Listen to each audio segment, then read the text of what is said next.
Shalom Shalom. Selamat hari Senin 1 Agustus 2022. Kita masuk bulan baru sama Tuhan ya. Saya Pendeta Caleb Hofer Bintor dalam anugerahnya penuh sukacita sampaikan pesan Tuhan melalui Chris Words, yakni suatu program renungan harian yang disusun dengan disiplin. Kami doakan dengan setia supaya makin dalam kita peroleh pengertian mengenai iman, pengharapan, dan kasih yang terkandung dalam Kristus Yesus.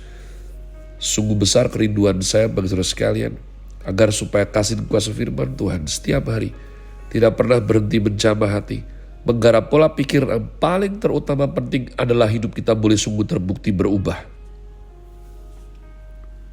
menuju Christ likeness. Masih dalam season autumn dengan tema bulan ini, Declaring King's Mandate. Chris Word hari ini adalah Yehezkiel 39, sebab demikianlah komitmen membaca kitab suci. Sesuai agenda, hari ini sudah mencapai Yehezkiel Fatsal 39. Adapun program ini juga di broadcast melalui channel GBI Rock Fluid dengan tajuk Podcast with Jesus. Mari bergegas umat Tuhan kita menuju yakni Yehezkiel 39. Dan engkau anak manusia bernubuatlah melawan Gog dan katakanlah beginilah firman Tuhan Allah. Lihat, aku akan menjadi lawanmu, hai Gog, Raja Agung negeri Mesek dan Tubal. Dan aku akan menarik dan menuntun engkau. Dan aku akan mendatangkan engkau dari utara sekali dan membawa engkau ke gunung-gunung Israel. Aku akan memukul tangan kirimu sehingga busurmu jatuh dan membuat panah-panahmu berjatuhan dari tangan kananmu. Di atas gunung-gunung Israel engkau akan rebah dengan seluruh bala tentaramu beserta bangsa-bangsa yang menyertai engkau.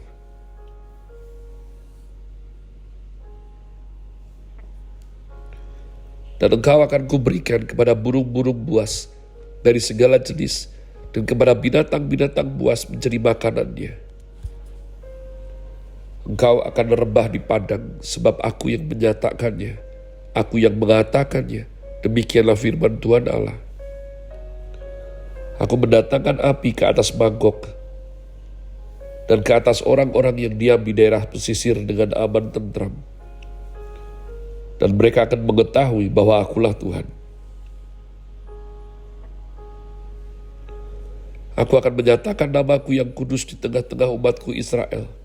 Dan aku tidak lagi membiarkan namaku yang kudus dinajiskan. Sehingga bangsa-bangsa akan mengetahui bahwa akulah Tuhan yang maha kudus di Israel. Sungguh pasti datang dan terjadi, yaitu hari yang sudah kufirmankan. Dan yang diam di kota-kota Israel akan keluar dan menyalakan api serta membakar semua perlengkapan senjata Gog, yaitu perisai kecil dan besar, busur dan panah, tongkat pemukul dan tombak, dan mereka membakarnya selama 7 tahun. Mereka tidak akan mengambil kayu dari hutan belukar atau membelah kayu api di hutan-hutan, sebab mereka akan menyalakan api itu dengan perlengkapan senjata itu. Mereka akan merampas orang-orang yang merampas mereka dan menjarah orang-orang yang menjarah mereka. Demikianlah firman Tuhan Allah.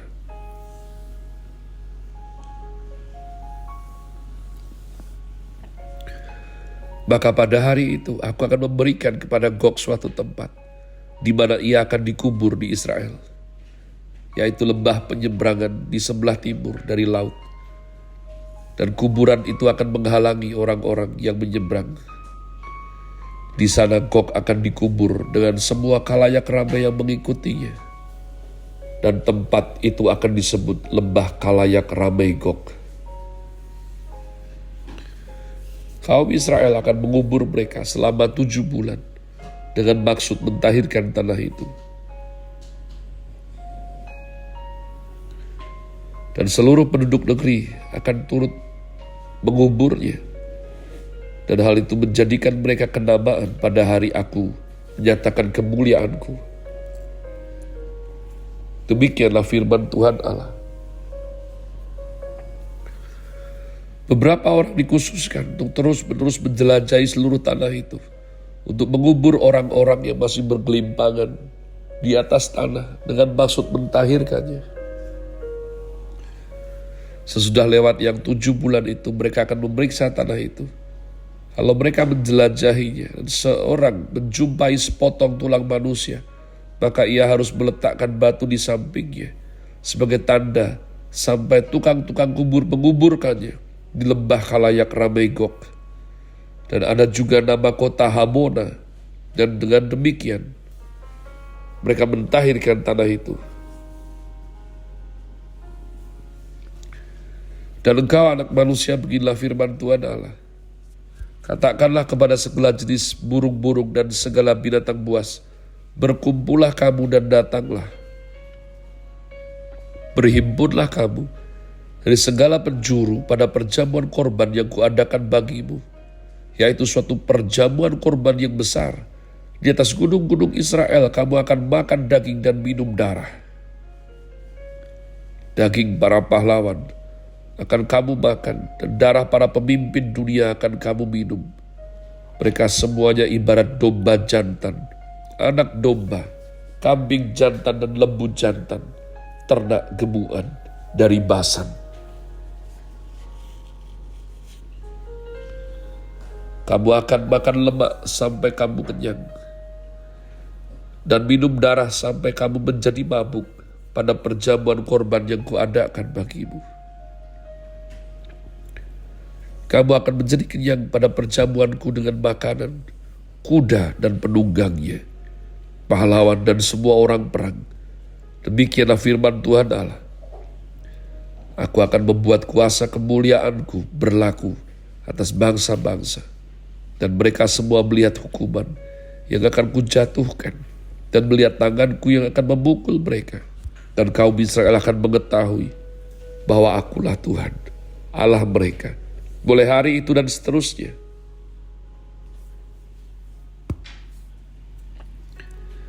Dan bangsa-bangsa akan mengetahui bahwa karena kesalahannya, kaum Israel harus pergi ke dalam pembuangan. Dan sebab mereka berubah setia terhadap aku menyembunyikan wajahku terhadap mereka.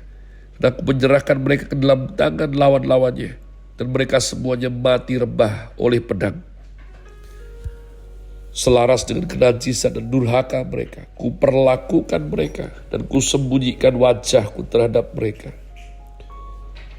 Oleh sebab itu, beginilah firman Tuhan Allah sekarang.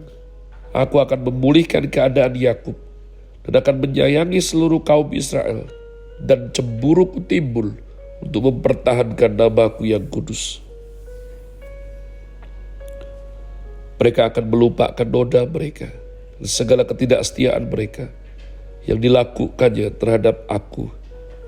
Kalau mereka sudah diam kembali di tanah mereka dengan aman tentram, dengan tidak dikejutkan oleh apapun. Dan kalau aku sudah membawa mereka kembali dari tengah bangsa-bangsa dan mengumpulkan mereka dari tanah musuh-musuh mereka, dan pada saat aku menunjukkan kekudusanku kepada mereka di hadapan bangsa-bangsa yang banyak, dan mereka akan mengetahui bahwa akulah Tuhan Allah mereka, yang membawa mereka ke dalam pembuangan di tengah bangsa-bangsa dan mengumpulkan mereka kembali di tanahnya, dan aku tidak membiarkan seorang pun daripadanya tinggal di sana. Aku tidak lagi menyembunyikan wajahku terhadap mereka. Kalau aku mencurahkan rohku ke atas kaum Israel, demikianlah firman Tuhan Allah. Senantiasa saya katakan kepada anak-anak yang saya muridkan, umat Allah, demikian juga Tuhan mengajar kepada saya. Orang bebal, orang bodoh, harus kehilangan sesuatu, baru mengerti kalau sesuatu tersebut penting. Saya ulang. Orang bebal bodoh. Kalau cuman bodoh, tidak bebal, tidak harus demikian. Tapi kalau sudah bodoh bebal, artinya seolah-olah pikiran dia paling betul, maka biasanya dia akan belajar dengan cara yang paling keras, hard way. Maka dia harus kehilangan sesuatu, baru bisa tahu sesuatu itu penting dalam hidupnya. Cilakanya, bagaimana kalau sesuatu itu diberikan Tuhan kesempatan dipulihkan? Bagaimana kalau sesuatu yang hilang itu diizinkan Tuhan untuk kembali dalam hidupnya? Tapi kalau sampai selama-lamanya tidak akan kembali lagi, betapa rugi, betapa cilaka, betapa pedihnya kehilangan hal yang berharga tersebut. Israel mau sampai kapan bodoh dan bebal? Ijbil Kamah, kekuatannya adalah Allah yang berperang bagi mereka. Selalu dari awal kecil mengalahkan yang besar, sedikit menang terhadap yang banyak. Tapi Israel sombong, Israel berubah hati, Israel menuruti daripada perasaannya sendiri. Dia membuang Tuhannya, dia memuaskan dahaganya, menyembah berhala, berbakti kepada ilah yang lain. Dan akhirnya Tuhan serahkan mereka pada pembuangan Babel. Pada waktu pembuangan, saya percaya mereka sedang belajar berdoa sungguh-sungguh. Karena hidup dalam penjajahan sungguh tidak enak. Terus menerus. Tuhan mau kasih didik mereka sesuatu. Akulah Tuhan. Akulah kemenanganmu. Akulah perlindunganmu. Ketika Tuhan menyembunyikan wajahnya terhadap Israel, Israel tidak ada pengharapan. Kalah, hancur, jadi budak. Sampai kalau Israel bangkit pulih juga bukan karena hebatnya Israel, tapi karena Tuhan memegang janjinya, karena Tuhan mengkuduskan namanya sekali lagi. Dan itu semua jadi pelajaran yang pahit buat Israel, bahwa mereka tidak penting, mereka penting sebab Tuhan mengasihi mereka. Ketika Tuhan mengasihi mereka, baru punya masa depan. Saya berdoa ini boleh menjadi suatu inspirasi untuk kita memulai bulan yang baru ini. Jangan takut kehilangan segala sesuatu. Takutlah kehilangan Tuhan. Karena kalau kau punya Tuhan, kau punya segala sesuatu. Tapi kalau kau punya segala sesuatu, tidak punya Tuhan, dengan cepat kau pasti akan kalah dan kehilangan segalanya. Have a nice day. Tuhan Yesus memberkati saudara sekalian. Sola. Grazie.